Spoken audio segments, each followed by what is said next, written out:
We've all heard the terrifying stories of serial killers, those depraved individuals who take life after life, motivated by some twisted inner compulsion. But the tale of Travis Forbes stands out as particularly bone-chilling because he practically announced his murderous intentions through a simple text message. Let me set the scene. It's the night of March 31st, 2011, in Denver, Colorado.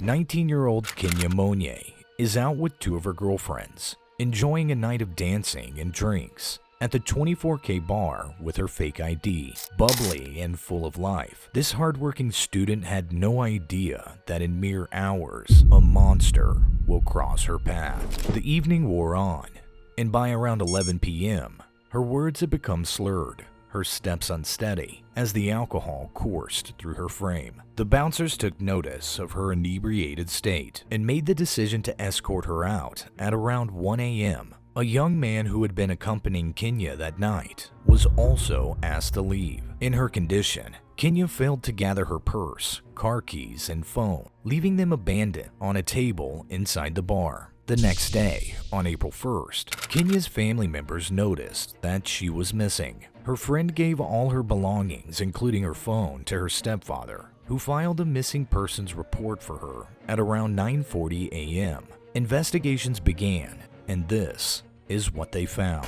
The security footage captured Kenia's stumbling figure as she entered an apartment building on 15th Street around 1:15 a.m., accompanied by a young man whose identity remained a mystery. Her inebriated state was painfully evident as she struggled to maintain her balance, veering from side to side while navigating the hallway.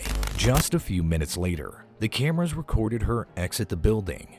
The young man, nowhere to be found. In their search for answers, the investigators tracked down and questioned the anonymous young man. His account was clear. Kenia had indeed been inside his apartment, but only for a moment, before departing once more into the cool night air. The video evidence even proved his claim.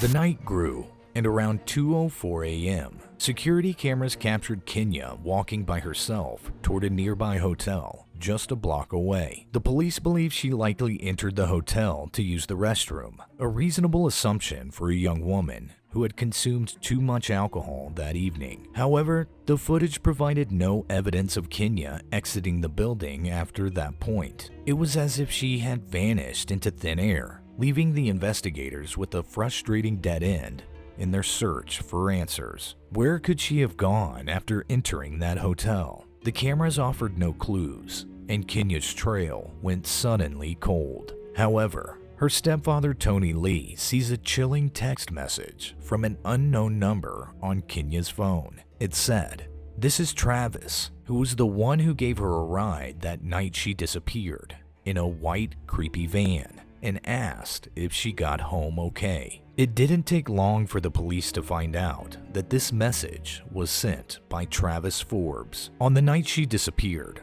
alone and vulnerable on the streets, Kenia was approached by a man and his friends offering help. 31-year-old Travis Forbes. They offered to take her to Club Lavish, where she supposedly had left her car. Without hesitation, Forbes convinces the inebriated Kenia to get into his white cargo van. The three individuals were unable to locate the vehicle. He then offered to give her a ride home, a seemingly innocent act of kindness. But his sinister intentions are quickly revealed through a series of strange detours. He first drops his friend off and continues with Kenia in the van. However, before heading to Kenia's house, Forbes stops at a Conoco gas station as she asks to get some cigarettes, but the gas station was shut. She stumbles outside and interacts with a random stranger named Dan, who is smoking, and asks him for a cigarette. He then apparently asks Kenia if she was okay with that man, but she was in no state to answer. Not thinking much of it,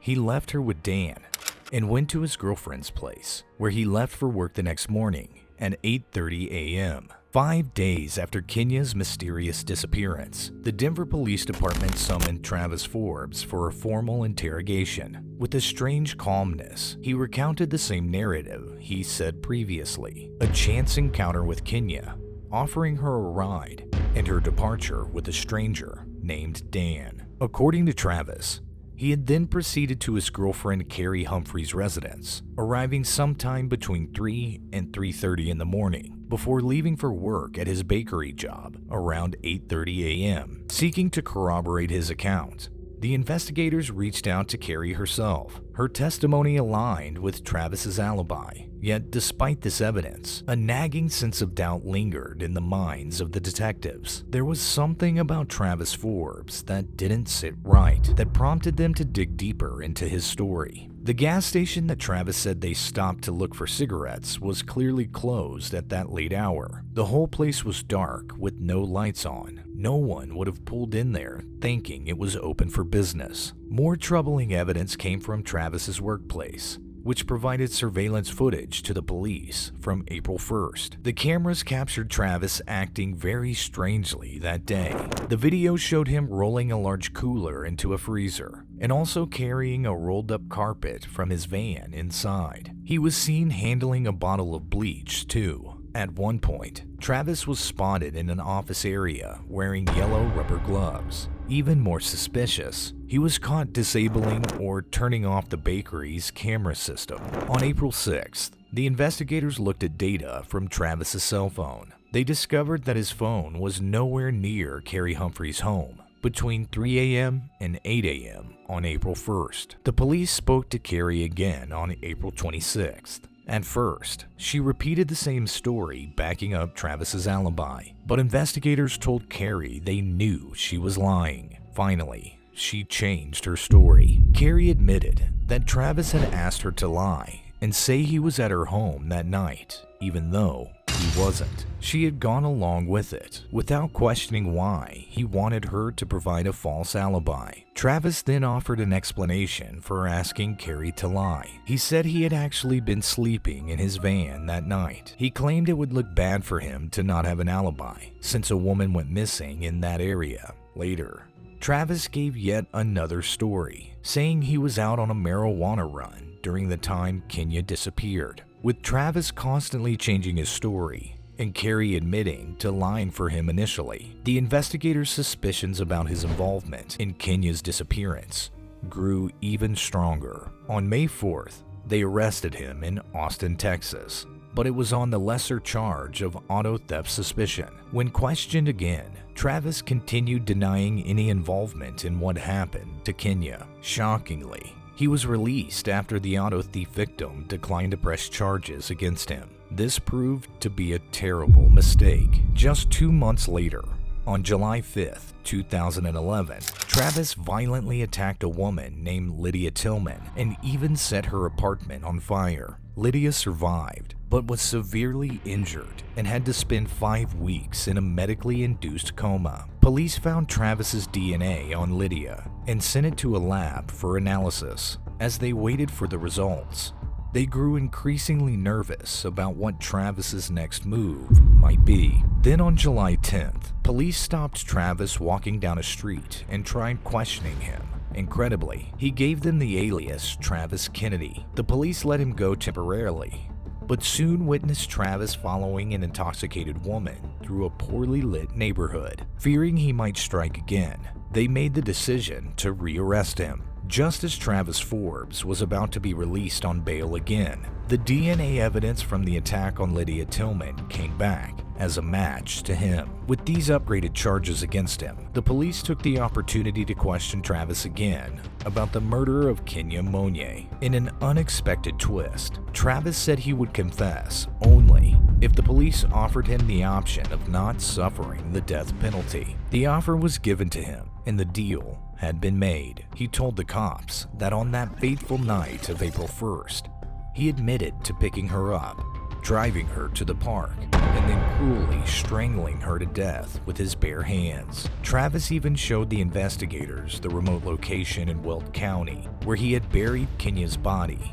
under a cottonwood tree, about 40 miles away from Denver. With his guilt undeniable, Travis Forbes pleaded guilty to the charge of first-degree murder on September 26, 2011. Nearly a month later, the court condemned him to spend the rest of his life behind bars with no hope of parole. For the attack of Tillman, Forbes was sentenced to 48 years in prison to run consecutively with his life sentence for Kenia's murder. So how did this start? What compelled Forbes to commit such depravities? Based on analysis from criminal psychologists, he exhibited all the classic signs of a psychopathic serial killer. Forbes seemed to be an impulsive thrill seeker, motivated by sadistic desires. The up-close brutalization of his victims likely gave him a rush that no drug could match. Yet he also demonstrated meticulous planning, covering his tracks like a calculated predator.